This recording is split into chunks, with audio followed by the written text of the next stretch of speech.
The humble monster movie has served up some all-time great horror pictures over the decades. From the Universal features of the 1930s, to King Kong, to Cat People, to Godzilla, to Jaws, to Alien, to An American Werewolf in London, to Jurassic Park, to A Quiet Place, and so many more. When done well, there's nothing more impressive than a classic monster movie. Of course, not every great monster film receives the accolades and mainstream attention of those creature features just mentioned, and that's why we're here today.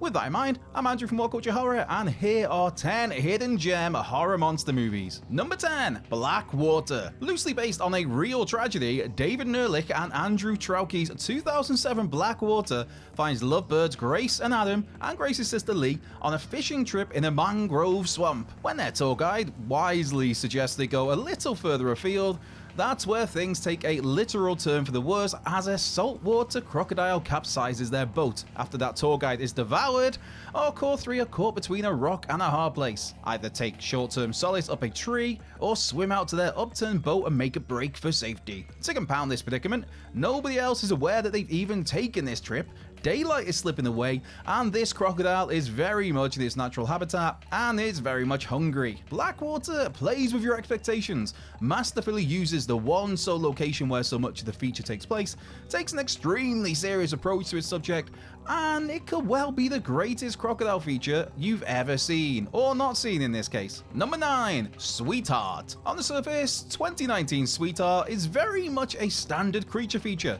but there's so much more going on here. Headlined by a brilliant Kiersey Clemons, the film is brimming with themes of privilege and toxic relationships. As for the basic monster of the piece, that's a good old-fashioned sea beast. For Clemons' Jen, she's washed up on a remote island after a storm causes her boat to sink. Slowly but surely, Jen's friends, some dead, some alive, begin to likewise wash up on this island as she tries her best to convince them that there really is a monster on the loose. Clemons is phenomenal here, and the tension building and utilization of Sweetheart's monster, nicely taking a less is more approach at times, is exemplary. Sweetheart is a smart, sharp movie that interestingly approaches your standard creature feature with one eye firmly fixed on social commentary. Number 8, Nightbreed. When thinking of movies adapted from the works of the legendary Clive Barker, Hellraiser or Candyman immediately come to mind. Sadly, few will make mention of Nightbreed. Adapted from his 1988 Cabal story, Nightbreed was actually written and directed by Barker, and despite bombing upon its release,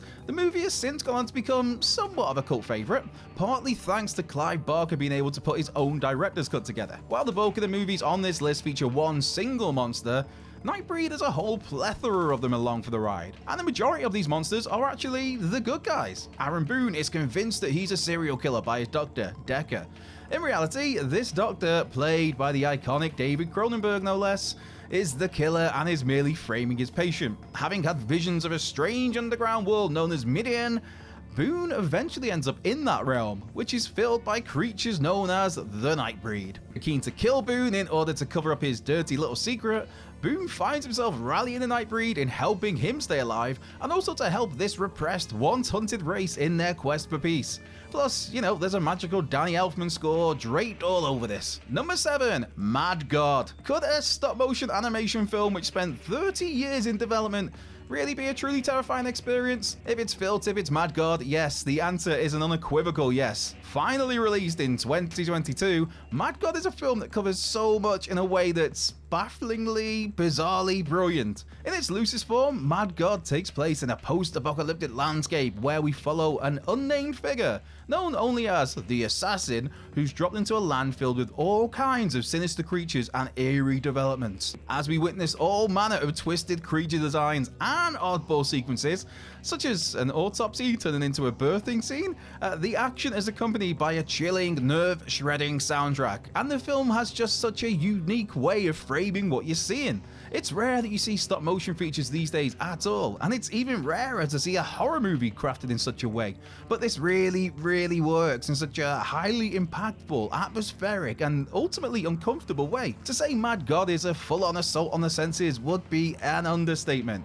And Tippett and his Tippett studio crew deserve all the praise in the world for what is an absolute masterpiece of terror. Number 6, Shin Godzilla. For those in Japan, Shin Godzilla is absolutely not a hidden gem. Japan. For those outside of the country though, this is a film that largely flew under the radar, as highlighted by $76 million of Shin Godzilla's global box office haul of $78 million coming solely from Japan. To put into context how strong Shin Godzilla did in Japan, that territory's box office number is more than the worldwide figures for 1998's Godzilla, 2014's Godzilla, 2019's Godzilla King of the Monsters, and 2021's Godzilla vs. Kong.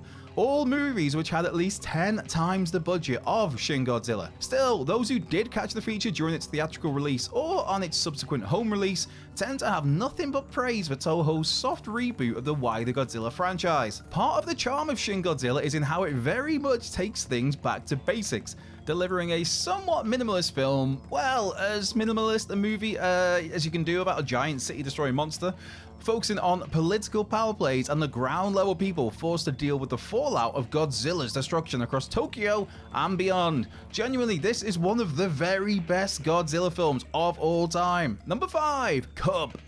Also known as Whelp in some territories, Jonas Gavarit's Cub is a creature feature with a nice slither of mystery at play. Here, a group of scouts camp out in the woods where they're regaled with campfire tales of urban legends. One such tale involves a werewolf-like boy who stalks the very same woods where our youngsters have pitched their tents. And it soon becomes apparent that this particular urban legend may be a little more real than anyone expected. Gavaritz does extremely well to set his stall out in the first half of the movie here, presenting a genuinely unnerving threat. There's also some fantastic performances here from a cast that is naturally a very young one, with Maurice Lucien particularly impressive as Sam, a member of this brigade who is bullied by his peers. Regardless of its young cast though, Cub does get incredibly gory when the action eventually starts to amp up, with the film far from afraid to dish out some bloodshed and brutality. Number 4, Willow Creek. Hot on the heels of the fantastic slice of social commentary that was God Bless America, 2013 saw Bobcat Goldthwait deliver another gem in the form of Willow Creek, a found footage feature. The focus here is on Josh and Kelly as they search for Bigfoot. For Josh, he's adamant that the Sasquatch exists, while Kelly, she's a smidge more skeptical. They interview locals, learn of a strange missing persons case, find the spot where that infamous Patterson-Gimlin footage was filmed, and document their own spiraling paranoia as things take a turn for the creepy as this tale unravels. That this is Goldthwait's first and sadly only venture into horror makes Willow Creek all the more impressive, with the Police Academy favourite crafting a film that takes a delightfully slow burn approach to its tension and terror. Here we have a movie that's so much about what you don't see rather than what you do see, allowing your own imagination to wreak havoc on what may be out in the California woods. All in all, thoroughly excellent stuff from Bobcat and his leading duo of Bryce Johnson and Alexi Gilmore. Number 3, The She Creature.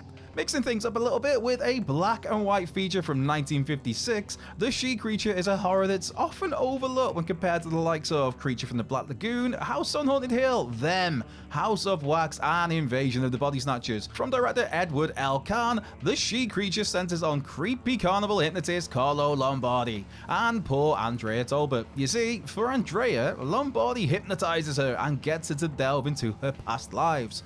It just so happens that Andrea's very first life saw her being a sea monster. Yes, a sea monster. Using all of his skills, Lombardi manages to manifest this monster into a physical form and has it do his nefarious bidding. Of course, the She Creature obviously looks extremely dated, but there's a certain warmth to that. After all, in a world where we're used to seeing all kinds of creatures being brought to life in exceptional detail on the silver screen, there's forever something endearing about just, simply seeing a fella wearing a dodgy costume. Number 2, The Reef. To some, including this buffoon, Andrew Trauki's The Reef is the very best shark movie not named Jaws. Given how shark pictures so often have a stigma attached to them, The Reef swam under the radar in a mainstream sense. But this 2010 effort is absolutely masterful in how it crafts its tension and tells its story. In the most basic of terms, that story features a group of friends transporting a yacht from Australia to Indonesia. When that vessel capsizes though, these pals are in a 12-mile race to get to land as a great white shark circles in. This apex predator doesn't just go straight for the kill though, for it instead slowly plays with its food, menacing from afar before menacing from closer in to then making its actual move. Making this all the more terrifying, the events of The Reef were actually inspired by a real-life tragedy in 1983. There, Ray Boundy was the sole survivor of an incident which took the life of 2 others after their trawler capsized and a great white shark swooped in. Boundy would be rescued after spending a mammoth 36 hours in the water. Number 1. Frankenhooker. There's always a special charm to the work of writer-director Frank Henenlotter, and never is that charm more prevalent than in 1990's Frankenhooker. After a bizarre lawnmower accident kills his fiancée Elizabeth, science whiz Jeffrey Franken concocts a scheme to bring his beau back from the dead. That scheme? Why, it's to subdue a group of hookers by using his patented super crack drug, cherry pick which limbs he wants from each lady, place Elizabeth's head atop of this creation, et voila! His lover will be resurrected. Of course, things aren't quite as straightforward as Jeffrey thinks, and his plans go awry when his super crack ends up causing these women to literally explode, which in turn angers pimp Zorro, who now has lost his income stream. Still, Patty Mullen's Elizabeth is technically brought back to life, although with an insatiable urge to have sex with strangers. And doing so kills those strangers due to, well, science stuff. In our titular Frankenhooker, we have one of the great cult horror characters, and with this movie, Frank Henenlotter delivered one of the great cult horror films. So that's our 10 hidden gem horror monster movies. Be sure to like, subscribe, comment, share, turn those notification bells on, and come and give us a follow on X at What Culture Horror. While you're there, you can find myself at Culture Love Peg, but most importantly, be sure to have the best possible day. Whether you're doing something or whether you're doing absolutely nothing at all, I really do hope it goes well for you. And if things aren't going so well, I do hope they turn around as soon as possible. I've been Andrew Paloff from What Culture Horror.